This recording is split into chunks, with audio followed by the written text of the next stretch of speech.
Welcome to the What Happens Next YouTube channel. What we're aiming to do with this channel is share content designed to make sure that you're supported through whatever's next in your life. And we'd love to continue to do that. I've got a favour to ask today, and what I'd ask you to do is just subscribe. It costs you nothing, but it really helps us deliver really good quality content on a consistent basis. Thank you, and let's go on to the interview.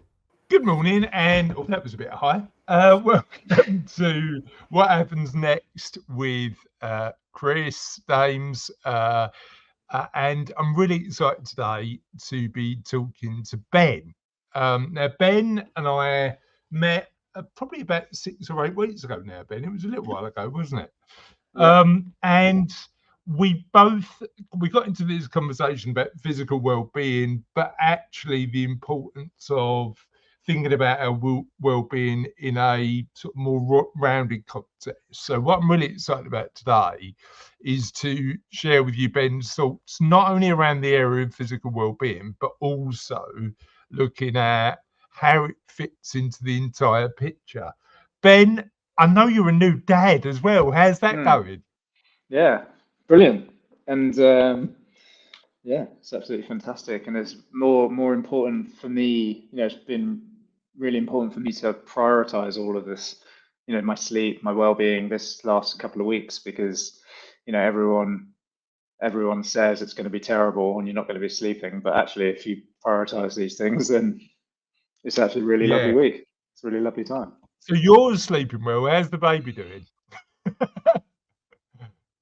Yeah, I mean, as a man, obviously, you don't have such a rough ride of things as the mum Yeah. does. But I've got to pick up the slack in the mornings. So yeah, Yeah, baby's good. good. That'll get there. Fantastic. Great to hear. So I know all about you because I've done my research on guests, but for the benefit of our guests, tell us a bit about you. Yep. So Ben Price, I'm ex-military, so I used to work in the British Army and was at one point very unfit. I was actually Okay. overweight and couldn't join the army because I had to go away and lose some weight, which is often surprising to people. I used to smoke, I used to drink too much. I was not fit and not healthy at all. Didn't prioritize my health and well-being, and went from that to eventually completing an Ironman triathlon and sorting my stuff out, starting health and wellbeing coaching company called Wittering's Fitness, and now coach other people to achieve health and wellbeing, predominantly people in our local area, but also remotely as well. So we work with a lot of over 60-year-olds and a lot of entrepreneurs, and sometimes entrepreneurs who are over 60 who haven't quite given up on life yet. So, which is great. So we really enjoy working with entrepreneurs. Find that quite exciting. What I really like is, and when we've had this on the podcast before, often the people who are the real experts are the ones that have gone through challenges personally and found their way to whatever success looks like for them in that space for them first before they started teaching other people. What did you learn on your journey to getting fitter? Yeah, very good question. I mean, so much. So obviously, when you start trying to get fit and healthy, as with most people, you start with the fitness aspect and you start just going to work out more, starting to run.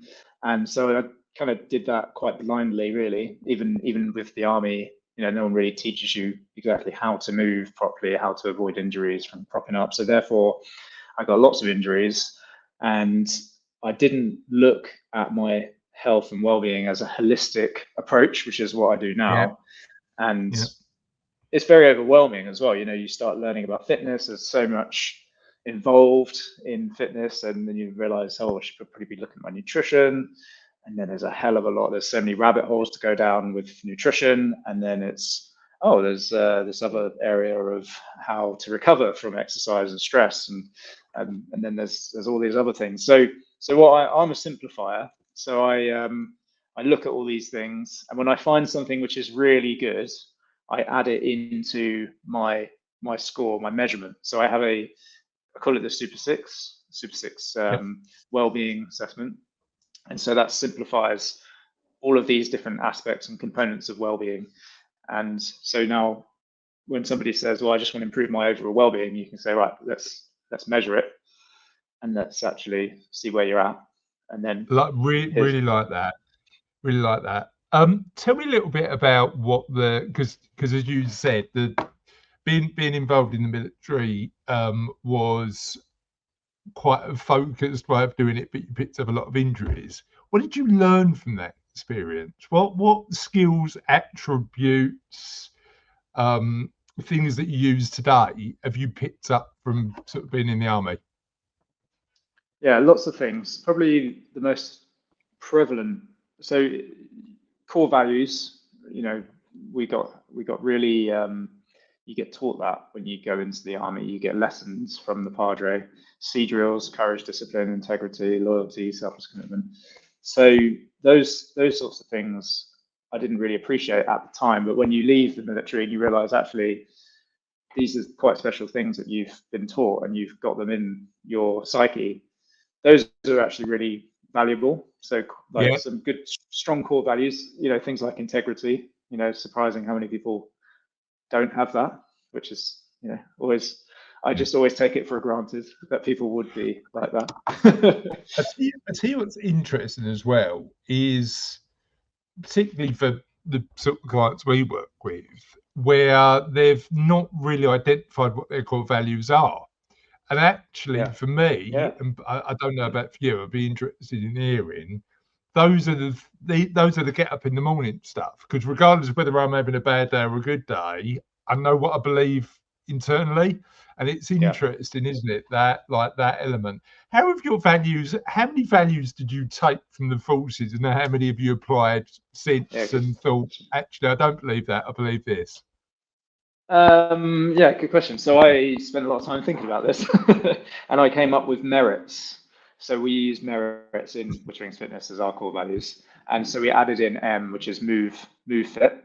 So learn how to move correctly to avoid the injuries before most people go into fitness, they try and start at the intensity end of the scale rather than starting on the learning to move. And that's how I started and that's why I got injured. So if you flip it to learn to move consistently, and then you can crank the intensity up later. So E is enjoy it. E is enjoy it. So a lot of people just don't have fun with their well-being. There's like a chore, and they kind of do it just to pay lip service to it. So I think it's really important just to have fun with it, because if you have fun with something, you're gonna keep it up for long term. Merits. So R is remain humble, and the reason that I put that in there is because you gotta like take an honest look at like where you're at and be coachable. So as a client, you got to be coachable to improve these things. And when you open your ears and listen to people, then you make much faster progress. Something I definitely didn't do in my early days. I is integrity, so that's still there. And T is take ownership. So take ownership of those Super 6 components. Yeah. And then S is show up. So 80% of success is just showing up. So therefore, if you show up for your coaching session, even if you're having a bad day, you're going to get progress. You got to do the work, haven't you? Yeah. Yeah. And tell us a little bit about your Super 6. Is that because I know when I was doing the sort of research on the website, you've got thinking, moving, nourishing, protecting, and recovering as that. But I'm only counting 5. So if I missed one, or with the Super 6 different? Yeah, the 6 are different. So I used to have the big 5, so that might be where the confusion is. Fairly recently, we added in Connect, because Connect is something that actually has a profound impact on our overall well-being. I've met 100%. Quite a few people who are quite unhealthy in other areas of their life, but they've just got a really good group of mates around them, and they seem to be ticking along quite fine. I read some research the other day about the impact of loneliness, and if I'm perfectly frank, particularly in I'm 46 now, but particularly when I was in my probably early to mid 30s, I was social a lot, but a lot of what I was doing socially was to build the business because of work. And interestingly, I read an article probably when I was 38, 39 about loneliness. And this guy said, look, I'm not superficially, I'm not lonely, but I haven't got any non-work friends. And I've had to actually make the effort in my 40s to make sure that I've got that sort of social engagement, that connection that's not about the work. And it's interesting, isn't it? That social well-being, the research I've read is sort of loneliness, particularly in later life, is as unhealthy as 15 cigarettes a day. And you turn around and go, yeah. So what do we do about that? How do we, particularly as, and these may be a stereotype, so I may, please feel free in the comments on this video to let me know whether I'm wrong or not. But I look at my wife and I look at other women in my life and go, you're better at this. So I'm saying particularly men. I'm saying particularly men, but I might be wrong. Other men might be better than me. How, as humans, but specifically as men, if we are rubbish at it, do we get better at creating really good relationships and friendships? Yeah, it's a good question, and I think your answer is sort of found in, or the reason for that is that if we went back to like caveman prehistoric times, and again, it sounds very sexist, but there's probably an element of truth to it, is women traditionally would have been the gatherers, the nurturers, right? Yeah, the nurturers, the gatherers, are together in the tribe, whereas men are kind of out hunting, and they might be out hunting together, but they would be doing something, and they're doing something kind of active. And so my answer is, if we applied that to the modern day, I think the best thing for men is to do something, a sport, go hunting, whatever, and just go for a walk or just do something with other like guys rather than just going for a coffee. Like women tend to, again, it sounds sexist, doesn't it? But tend to be all right doing that, going for a coffee and chatting. Men don't really do that. Typically, So we have this. There's a really good project that, funny enough, Gaz's dad goes to, that I've written about a little bit, called Man Shed. Which is these places where you can go along, and it's like woodwork class for adults. You go along and make stuff. And I really like the idea of that because it feels practical, but actually what you're doing is sort of building those social bonds. And that doing and then building social bonds at the same time, I think is probably important. So that's connecting. Tell me a little bit more about the rest of the Super Six. Okay, so you've got move, nourish, and we use the word move rather than fitness specifically because it's about quality of movement, not just going and get necessarily fit, although fitness is important. One of the greatest measures of your longevity would be your VO2 max, so your cardio output, which is easily measurable. So, but also moving the quality of your joints. Have you got pain in your joints? If you have, it's not the end of the world. You can actually remedy that. And so that was my story. I got lots of injuries, had pains in my joints, and figured out how to fix them. So that's move. Do you move enough? Do you move well enough? Nourish rather than just nutrition, because nourish covers more. People might have heard of Wim Hof, like the breathing. So you get oxygen in, not just fruits and vegetables, hydration, vitamin D, that sort of stuff. So nourishing your body is important as well. And the reason that we're hungry and we overeat is because most of us eat for fullness. I was certainly brought up to eat for fullness, not for nourishment. And actually, and the reason our bodies are hungry is because our bodies are clever, and it knows like you haven't nourished, so you need to eat some more. That's interesting though, Ben. I think the point you're making is nourishment isn't only about nutrition, it's about what we intake. Does that, in your model, does that include water? And where does Yes. water Yeah. fit in? Yeah. Hydration's in Nourish. Yeah. And so I've got sort of Yeah, 5 points in each one. So that's one of my big five of each of those points. Yeah. yeah. So we've got moving, we've got nourishing, you've got thinking, Yep. protecting, and recovering. Help me understand those. So protect is a lot about your environment. So right now we're both sat down. So if we were sat down all day in a stuffy old office, you could be doing the right movement, you could be doing the right nourishment, but then if you go and sit in an office all day or sit in a room, look at a screen, which so many of us do, then you can be undoing a lot of that hard Yeah, work. So that's protect, and protect means, yeah, just protecting yourself.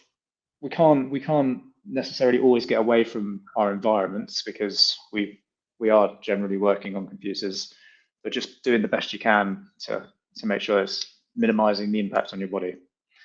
yeah. So that's protect. So give me a practical example of how you might do that. Yeah, so I've got a stand-up desk, and I've put my desk as close as I can to a window, so I'm Yeah, getting some vitamin D. If I'm not in a window, if I don't have a window or it's winter, I have a lamp, which like mimics sunlight, and there's lots of yeah, reasons for that. Vitamin D on I don't know if we get vitamin D from the lamp, but it definitely affects our eyes, which affect our circadian rhythm, which then helps us sleep. So then we're talking about recovery. So recovery is one of the other core parts of it. So these things all interlink. And then sleeping, so protecting yourself from like noises at night that might be waking you up, light pollution that coming into your room. So simple things like just wear an eye mask and earplugs. Make yeah, sure your room's as yeah, quiet as it can be. And I actually recently moved house, and a big reason for that was because we could hear the road at night from our house. yeah, So that was quite, it was affecting us quite a lot. Have fresh air, yeah, that kind of thing. yeah. No, I completely get that. Completely get that. It's interesting, isn't it? Oh, and thinking's the last one. Where do you Yeah, stand on thinking? What do we yeah, need to do to make sure we're thinking in the right way? Is that about mindset? Is that about yeah, yeah, curiosity? What does that yeah. So mindset mean in tends your to put world? the word mindset can turn a lot of people off, but it is essentially mindset. So Yeah, that's why I use the word think. yeah, Yeah, how we think is so important. And so the easiest, if someone's fairly new to this concept, why do people get heart attacks? Is it because of their poor nutrition? Possibly. Is it because they don't move enough? Yeah, possibly. But most people who get heart attacks are stressed. yeah, yeah, Like they're mentally stressed out. So they're thinking in a particular way, which is causing stress, and it manifests literally in their body, in their heart, and they have a heart attack one day. So there's some really interesting things, research around how we think and how it actually impacts our body directly. yeah, So yeah, surprise, surprise, the body and mind are connected after all. So that's yeah, really interesting. So how we think is important, and then like how we think about ourselves. Are we grateful for being who we are? Most of us, I certainly didn't have any idea of this gratitude sort of practice. So that's important. And just like the people and the media that you surround yourself with, it all affects our minds. There's quite a famous quote, which is you're the average of the 5 people you spend the most time with. I think yeah, it's actually been proven wrong. It's not the yeah, five. It's everyone. It's everything. yeah, yeah, You're yeah, the average of yeah, everything. yeah. No, I think that's really interesting. There's a really good book on the impact of stress called the Body Counts the Score, Yeah, which funny is enough. I just downloaded that about 2 days ago. it's a little medical, Yeah, but it's it goes into quite a lot. But interestingly, you talked about Wim Hof earlier. I've literally just started Wim Hof's book. I've just finished reading a book from Arnie, bizarrely, but I've just started Wim Hof's book, and he talks about the potential positive impact of some stress, and actually how challenging and testing our bodies and our minds and everything might be a good thing. How do we get the balance right between positive stress that builds resilience? And I know resilience, we've had the conversation on what happens next before about resilience being a bit of a interesting word, but the positive impact of building resilience by challenging ourselves and potentially getting into flow states versus too much stress. Is that perspective? What do you think? Some of it is definitely perspective, because some things that stress me out might not stress you out. Like if we had to talk about numbers right now, I would be stressed and you wouldn't. So some of it's perspective, but most of it, stress, there's actually a bell curve of performance and distress and eustress. So eustress is kind of a positive stress. So it's just enough stress, and that could be mental, it could be physical.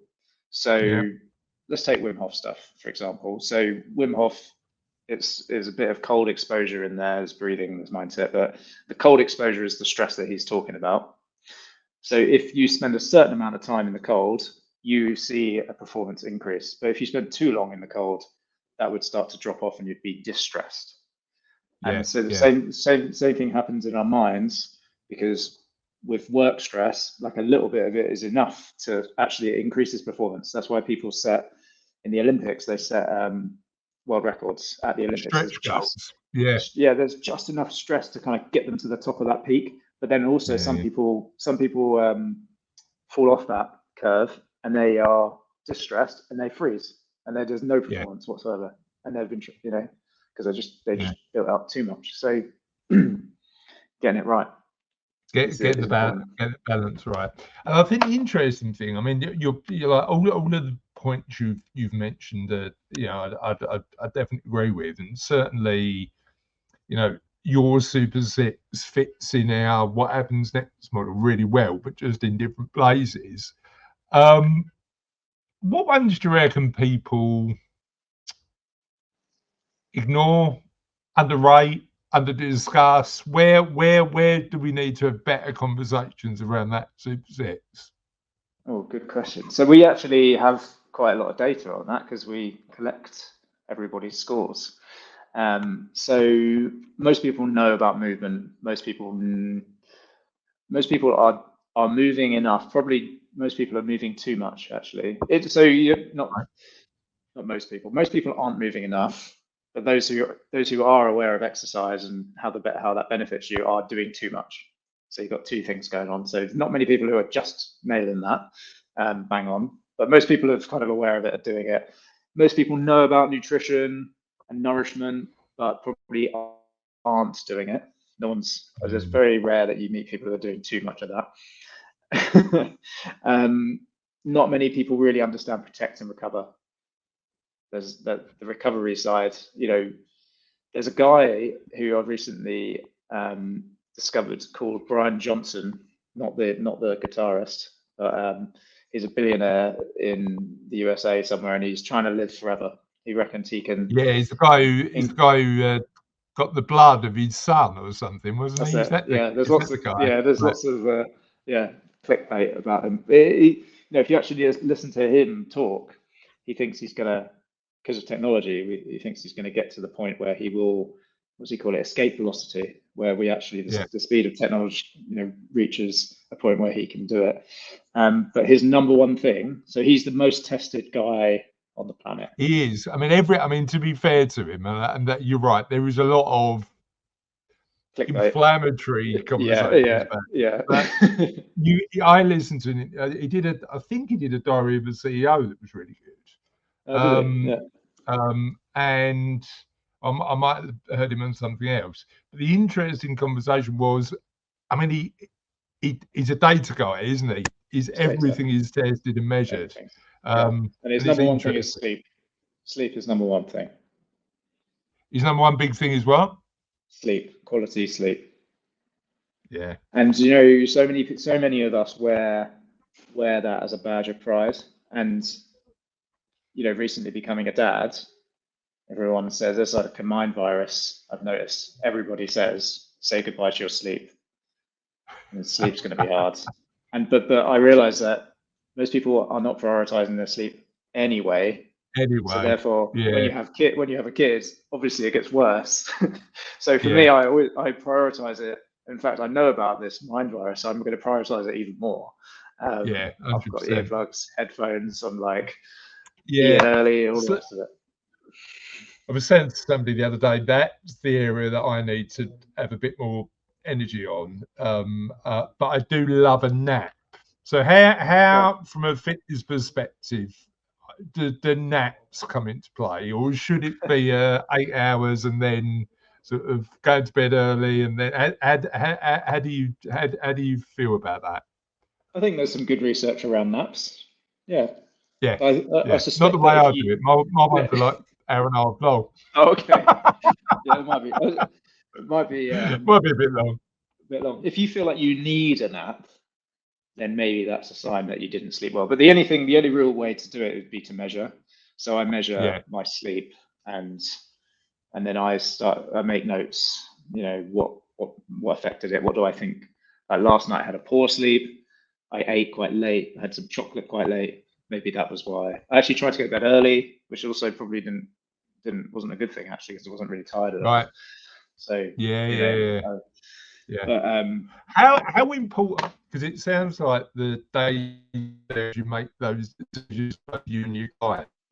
How important is that data? How do you use it once you know you like? So last night you had poor sleep, so you're going to make hopefully some change. And then how does that work when you're working with clients? yeah. So what we do with our clients is we want to get that Super Six score once a quarter, and you know because it's very overwhelming. All of this stuff I'm talking about is very overwhelming for most people. Yeah, So how do we make it as simple to implement as possible? Let's just pick 3 habits per quarter. If you can do 3 habits per quarter, then that's so I've actually you know got a point system. So there's mm. 30 points. I think there's 30 points. Yeah, in the Super Six. So if you can get 3 points per quarter and you do that for 2 years, you probably didn't start at zero, so you'd be right up there. Yeah, Um, yeah, Now, obviously, some of them drop off as you implement others, so it's constantly, you know, flowing, and it's never perfect. But that's kind of part of it. Is 80% is good enough. If you're never going yeah, to, I'm not 100% squeaky clean. Like I deliberately said just now, I eat chocolate, and I ate chocolate last yeah, night. yeah. So you know, and I tell you what's interesting as well is that perception, and I've been thinking about this quite a lot because a couple of years ago, and again, I'm a pretty slow runner, but mm, and I'm not running at the minute. I'm on the bike quite a lot, but I did a couple of marathons a few years ago, and we had a sports psychologist come in from the charity to talk to us about training, mm, and he was talking about the fact that there's this thing in the marathon world where people turn around and go, "Oh, what time did you do?" Um, and they go, "I did, 4 hours, and yeah, I did 4 hours, whatever it is." And what he said was really interesting. He said, actually, talking about the times when you're training might be a motivation, but can be demotivational. And his perspective on it was going out and feeling good, or going yeah, out and saying, I'm just going to go out and enjoy it, and actually framing it in a way that takes the pressure off. How do we get the balance right between self improvement, getting better, but also making sure that we continue to enjoy it? yeah. It's good. That's a good question again. It's a lot of good questions, Chris. I've It's the done this stuff I once or think twice before, Ben. about. Yeah, yeah. So I think it's great to have goals. You know, I had the Yeah, goal of doing an Ironman. I did an Ironman, which is 3.8K swim, 180K on the bike, and then a marathon. And again, you get the same thing. Like, what times did you do it in? I can't even really remember. All my goal was just to complete it and to prove that all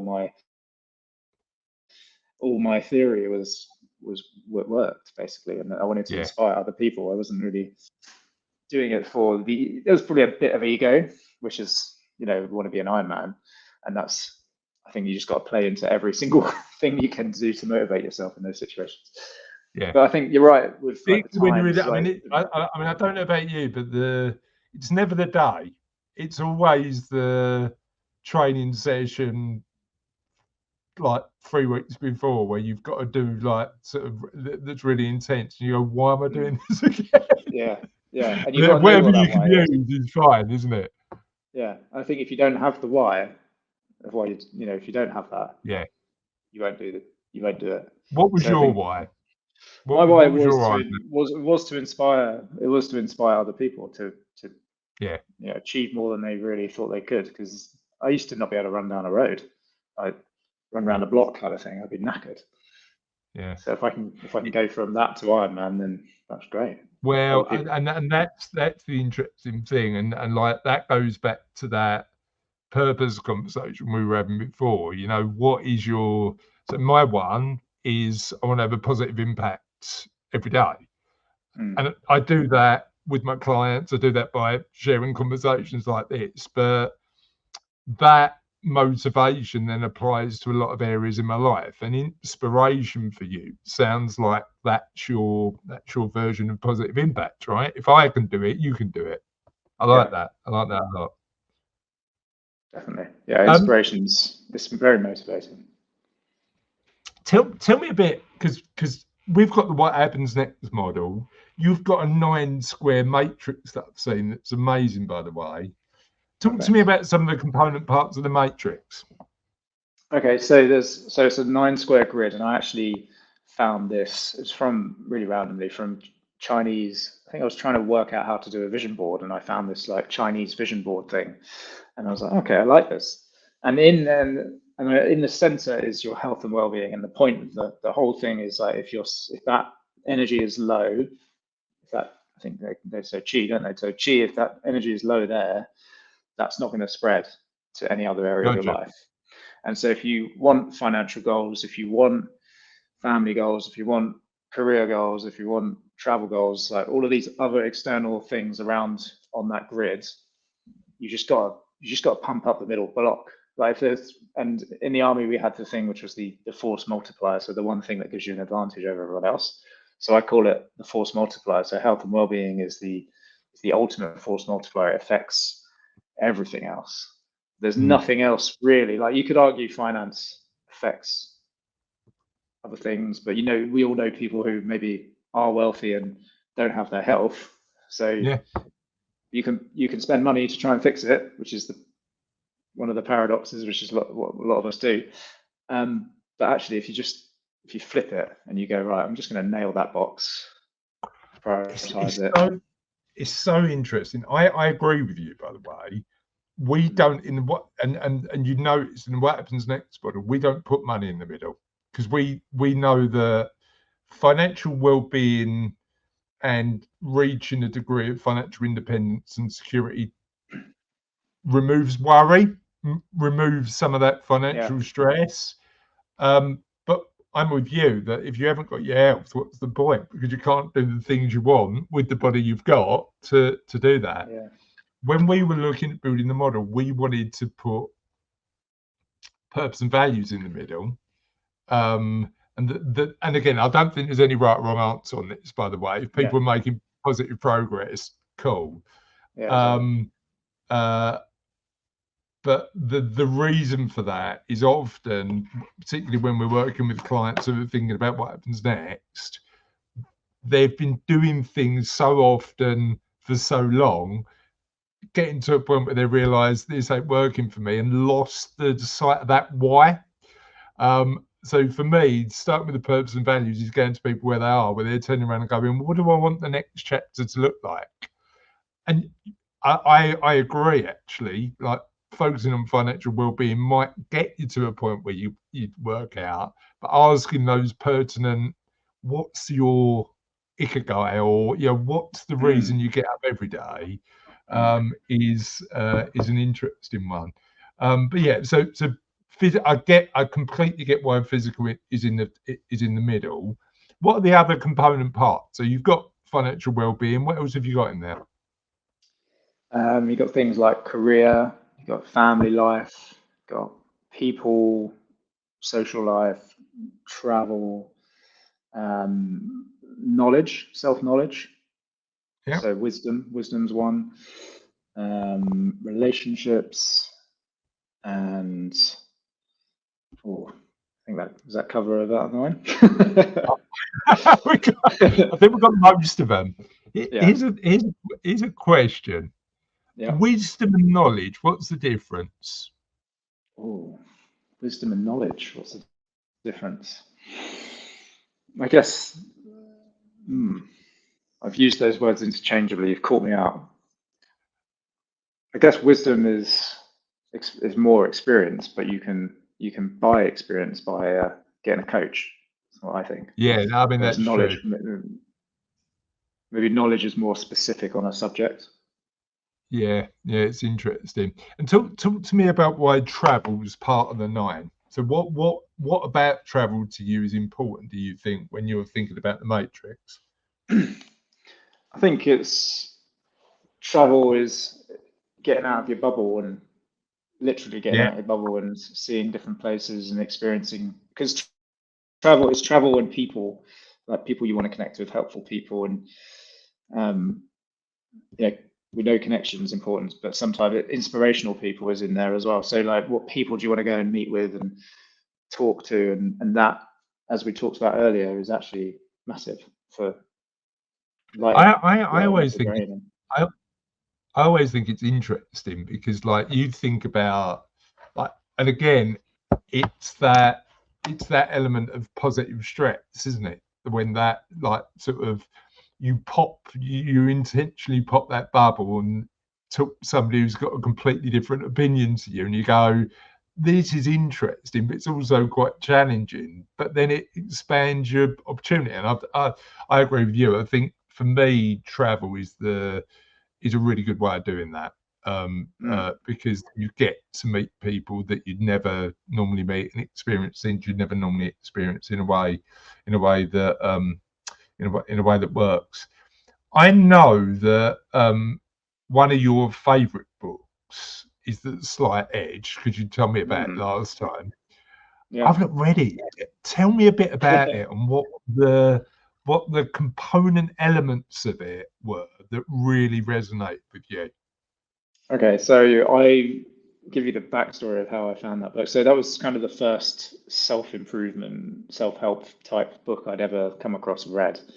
And I was actually in Afghanistan with an American guy, and sort of mentioned that I was wanting to buy a property with my money, because last time I went to Afghanistan, I just blew it. I spent it on a car.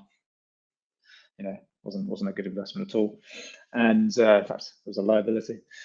So I was like, right, I'm going to get an investment this time. And he was like, right, you've got to read this book. It's called The Slight Edge. And I was like, okay, cool. Thinking it was about property. It wasn't really about Okay. property. It wasn't about property, not really. It was about compound interest. But Yeah. it wasn't just compound interest in money. It was like compound interest with your health, compound interest with relationships, compound interest with all of these kind of components that we were just talking about. Yeah. And so, at the time I smoked. So one cigarette is just not a big deal. Really doesn't affect your well-being one way or the other, except it does. It's just so small that you can't tell. And obviously one cigarette is on the bottom side of the curve, and not having that cigarette would be the other side. And so then one cigarette doesn't matter. You can't tell. It's like one burger, one KFC, whatever. Whereas 10 a day for 10 years, suddenly now you've compounded those cigarettes, and now you've got cancer, and now you've got heart disease, and now you joints hurt, and everything seems to go wrong at the same time. And I wonder why that was. It was weird. And it wasn't. It was 10 years of smoking. So that really and then I sort of flipped that to be able to do a pull-up. My first pull-up. So I just try a pull-up every every time you walk past a pull-up bar or something, and just used it with little things with fitness, just little things, and then just applied it to all sorts really. But it's really useful to understand that you're going to have that eventually. You're going to have that around. Well, I agree. I think compounding is really, really interesting. When we, I don't know if I told you, sorry, and I don't know if I've ever shared it on What Happens Next, actually.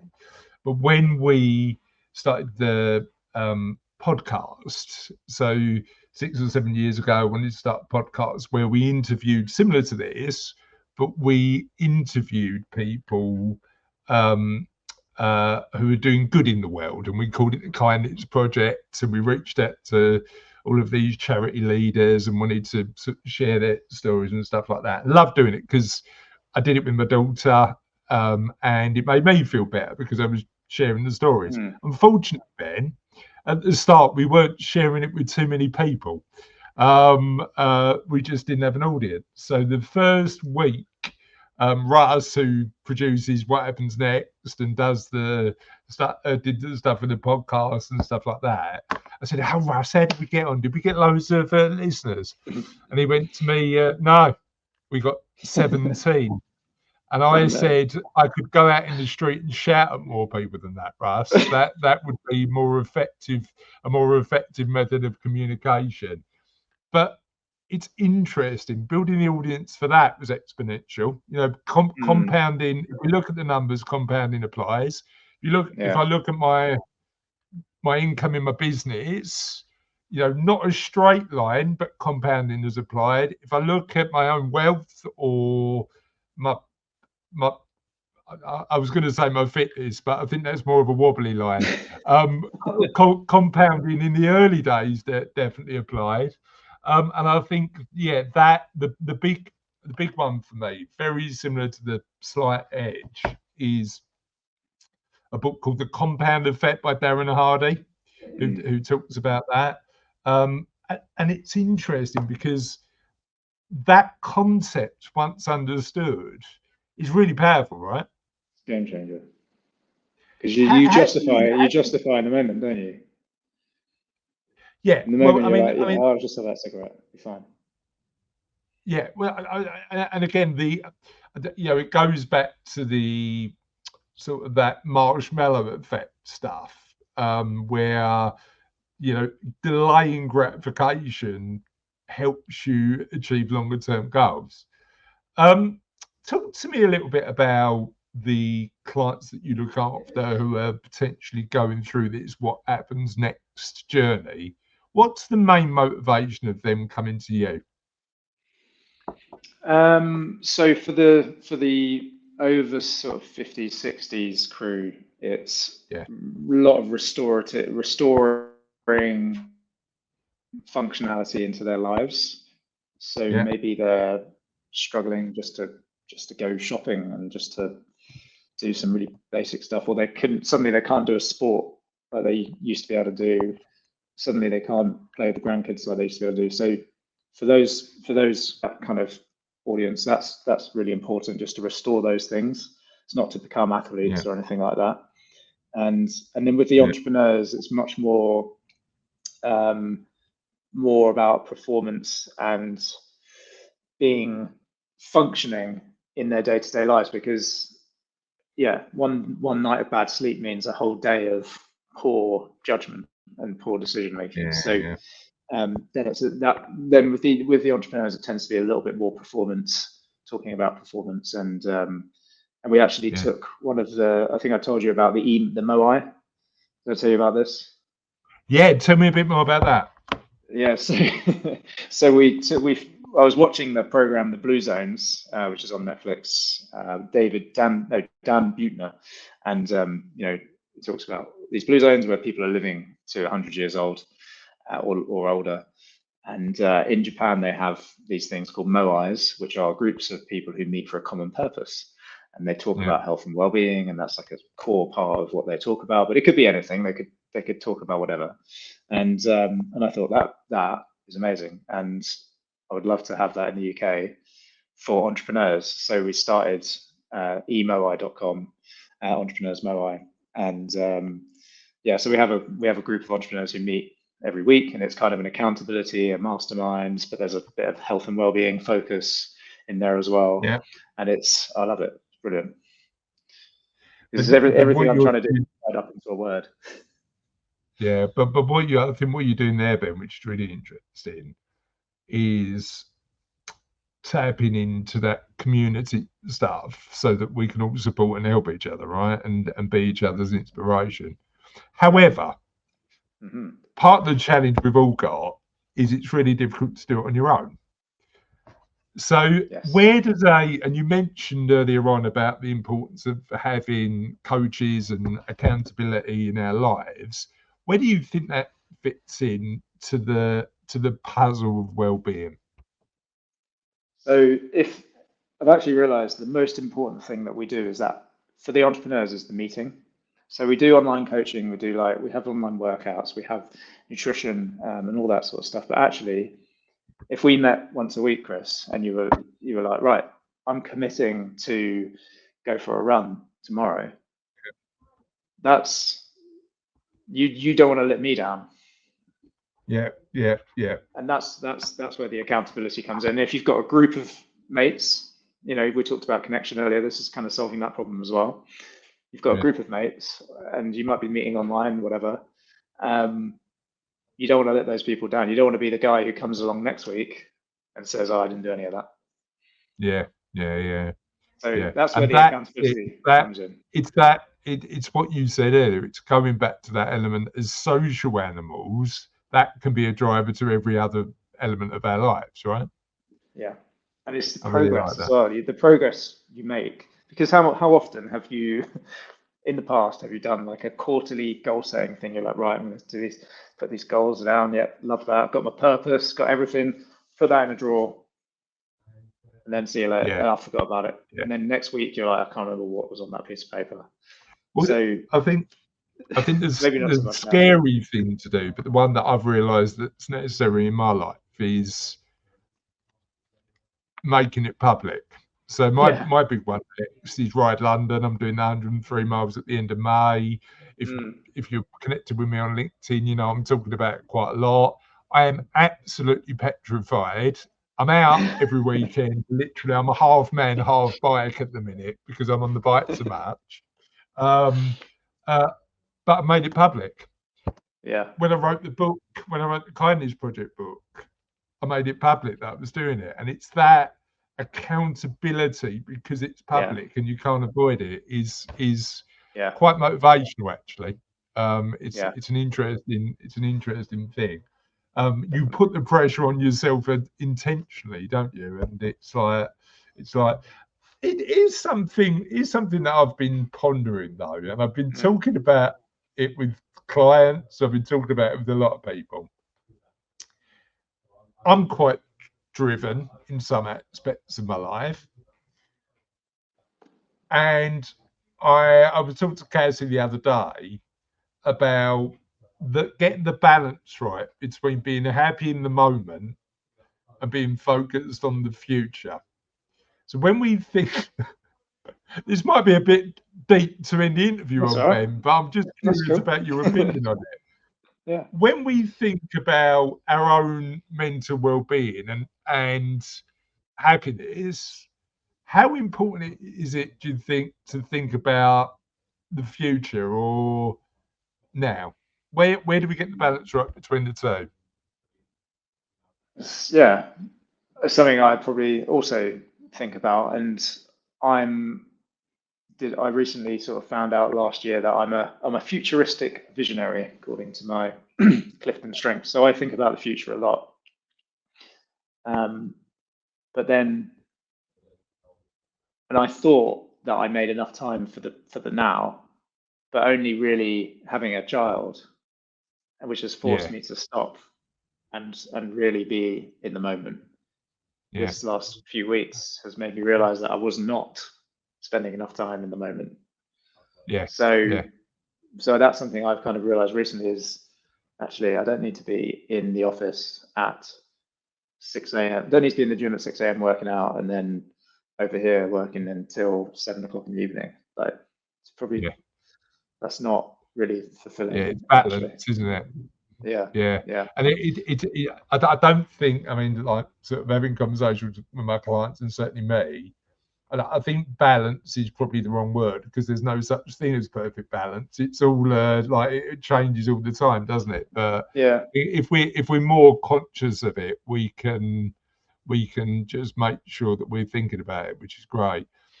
Yeah. Where can Sorry, people? one last thing on that then. So my coach, so I'm a member of Strategic Coach, and so Dan Sullivan would say, if it's motivating and fascinating, then I'm going to do it. And he's Yeah, 80, yeah, so he's still yeah. coaching.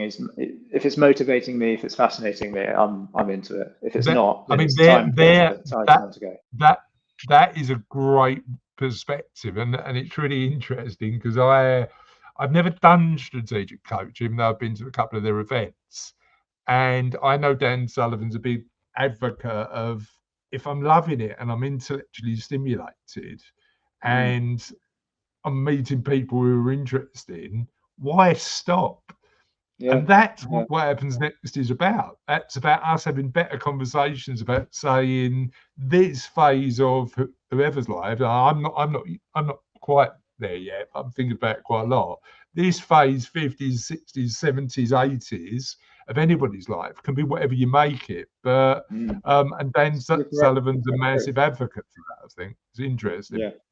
I think as humans, we want growth, don't we? We want to be making progress, and whatever that might look like, it might not. As soon as you start to regress, retire maybe, and don't have a purpose, that's where things Yeah. can go really, really not well. Yeah, I agree. Tell me, Ben, where people can find you online or, wherever. Where can people get in touch? Okay, so www.wit.fit for your well-being assessment. That's a Super 6 score. It's a free test. Go and do it. Tell you where you're at. And if you want to follow me, Instagram at Coach Ben Price. And then we've got LinkedIn as well. So at Coach Ben Price.